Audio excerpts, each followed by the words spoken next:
जब आपको कोई कीमती चीज मिल जाती है तो दो बातें होती हैं। पहली तो ये कि आपके और हमारे मन में कितने ख्याली पुलाव पकने लगते हैं कि आप ये करेंगे, वो करेंगे, ये खरीदी करेंगे, ये मजाक करेंगे, ये सब करेंगे।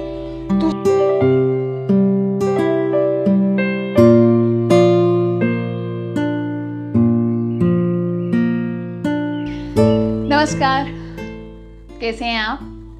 मैं हूं स्टोरी वाली जयश्री सेठी, स्टोरी घर से मिली हूं आपसे एक स्टोरी, एक कहानी के साथ। ये कहानी पंचतंत्र की है।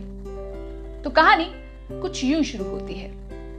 बहुत समय पुरानी बात है, एक घना जंगल था और उस जंगल में एक विशाल पेड़ था। आप बोलेंगे इसमें कौन सी बड़ी बात है, जंगल है तो जंगल में पेड़ तो होंगे ही। फिर मैं कहूंगी कि उस पेड़ पर एक चिड़िया बैठी थी। आप कहेंगे इसमें कौन सी बड़ी बात है, लो जी, पेड़ है, जंगल है, चिड़िया तो होंगी। पर मैं आपको बताऊं, ये चिड़िया खास थी। इस चिड़िया का नाम था सिंधुका और इसके अंदर एक विशेष क्वालिटी थी। एक दिन जंगल में शिकारी आया, इस पेड़ के नीचे आकर बैठ गया। थका हुआ था, सुस्ताने लगा, आंख लग गई। उसी डाली पर, पेड़ के जिस जगह ये शिकारी सोया था उससे ऊपर उसी डाली पर बैठी थी सिंधुका। सिंधुका को ध्यान नहीं था कि नीचे शिकारी बैठा है। उसने अपनी दुम उठाई और प्रसाद दे दिया, बीट कर दी, जो कि गिरी आके शिकारी के माथे पे। शिकारी सकपका के जागा और देखा कि यहाँ क्या गीला गीला गिरा है। जैसे ही उसने झिड़का, वो सफेद बीट सोने में तब्दील हो गई। शिकारी हैरान, आंखें फटी की फटी रह गई।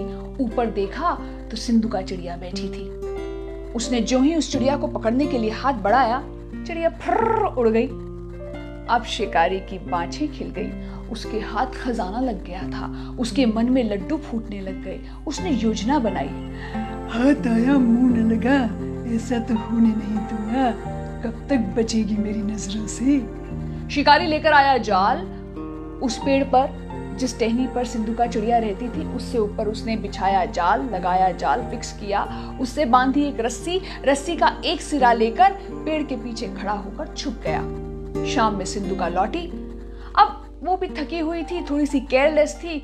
उसने ध्यान नहीं दिया, जाल नहीं देखा। जैसे ही अपनी टहनी पर जाकर बैठी, शिकारी ने रस्सी खींची, जाल गिरा सिंधुका पर और वो जाल में फंस गई। शिकारी ने उस फड़फड़ाती बेचैन चिड़िया को जाल से निकाला, अपने पिंजरे में डाला और घर की तरफ चला।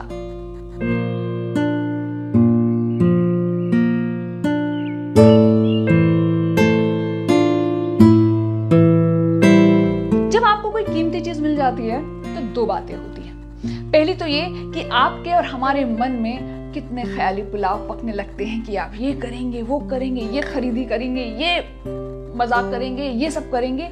दूसरा, आपको डर लगता है, कोई चोर चुरा कर ले गया तो, किसी को खबर लग गई तो। इस शिकारी के साथ भी ऐसा ही हुआ। एक तरफ तो ये सोच रहा था, अरे अब तो मजा आएगा, मुझे सारी जिंदगी काम करने की जरूरत ही नहीं है। इतना मतलब रोज ये जो चिड़िया है ये बीट करेगी सोने की, उस सोने को मैं बेचूंगा, ये खरीदूंगा, ये ऐश करूंगा, वो करूंगा। दूसरी तरफ उसे ये ख्याल आया कि अगर राजा तक इस बात की खबर पहुंच गई तो क्या होगा। घर पहुंचा, मुंह हाथ धोया, पर वो डर जो था वो बहुत ही भयंकर था। वो बेचैन होता रहा, उसे नींद ना आए, उसके मन में यही डर सताए कि अगर राजा को पता चल गया तो राजा क्या करेगा। वो अपने सैनिक भेजेगा। अगर मैंने सिंधुका इस चिड़िया को छुपा दिया और कहीं राजा ने मुझे जेल में डलवा दिया तो।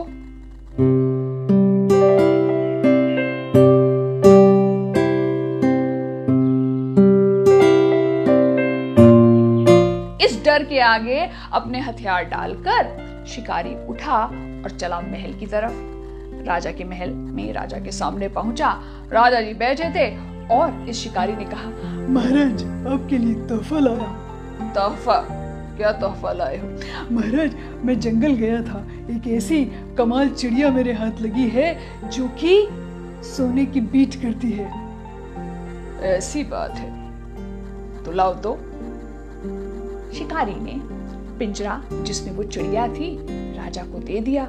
राजा उस चिड़िया को देखकर बहुत खुश हुए। भाई ऐसा तोहफा देखकर कौन खुश नहीं होगा। और फिर राजा ने उस शिकारी का आदर सत्कार किया और उसे शाही तरीके से विदा कर दिया। और फिर अपने सभी सेवकों को कहा, इस चिड़िया का खास ख्याल रखा जाए, इसे मेरे कमरे की बालकनी में टांगा जाए, खाना पीना किसी भी तरह की कोई कमी न रहने पाए।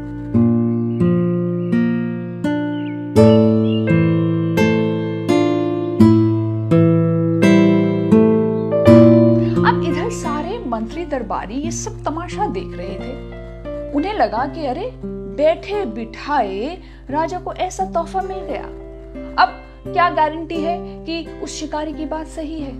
और राजा का सारा ध्यान उस चिड़िया की तरफ। तो उसके जो विशेष सलाहकार थे, जो मंत्री थे, दरबारी थे, उन्होंने राजा के कान भरे और राजा से कहा, अरे राजा जी, काहे आप उस बहेलिए की बात में आते हैं? ऐसा कहीं होता है कि कोई चिड़िया बीट करे और वो सोने की हो? अरे अगर इतनी ही अच्छी थी वो आपको देकर क्यों जाता? तभी दूसरा मंत्री बोला, महाराज, मुझे तो ये लगता है कि पक्षियों को खुले आकाश पे उड़ना चाहिए, उन्हें यूं बंद करके पिंजरे में नहीं रखना चाहिए।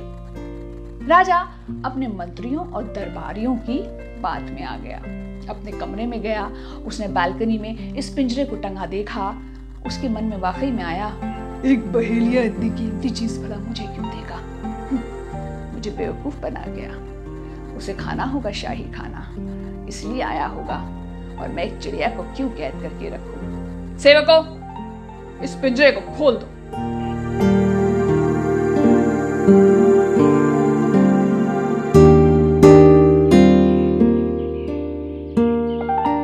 सेवकों ने पिंजरा खोला, चिड़िया उसमें से सिंदूका बाहर निकली और राजा के कमरे का जो बड़ा सा आलीशान सोने का दरवाजा था उस पे जाकर बैठी। राजा उस चिड़िया को देख रहा था, दरवाजे के पास खड़ा था। सिंदूका ने अपनी दुम उठाई और बीट कर दी। वो बीट गिरी राजा के हाथ पर। राजा ने जैसे ही उसे झटका, वो बीट सोने में तब्दील हो गई। राजा का मुंह खुला रह गया।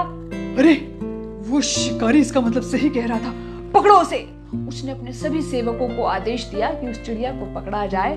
चिड़िया उड़ी और जाते जाते बोल के गई, हाँ, ऐसे नहीं मैं अब हाथ में आने वाली।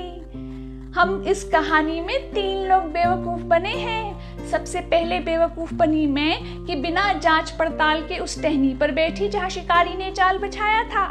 दूसरा बेवकूफ शिकारी कि मुझे आपके हाथों सौंप गया। तीसरे बेवकूफ बने आप जो अपने मंत्रियों दरबारियों की बात में आ गए। अब न फंसती मैं, लो ये उड़ी मैं। समझे, प्रोपेगेंडा में ना आओ, दूसरों की बातों में ना आओ, अपनी अकल लड़ाओ। और चिड़िया उड़ गई। कहानी हो गई खत्म। यस, कोई भी डिसीजन लेने से पहले थोड़ा सा अपना दिमाग लगा लेना आई थिंक जरूरी है, बहकावे में ना आए। आपसे दोबारा मुलाकात होगी मेरी अगले मंगलवार शाम 5:30 बजे। अपना ख्याल रखिएगा। Bye bye.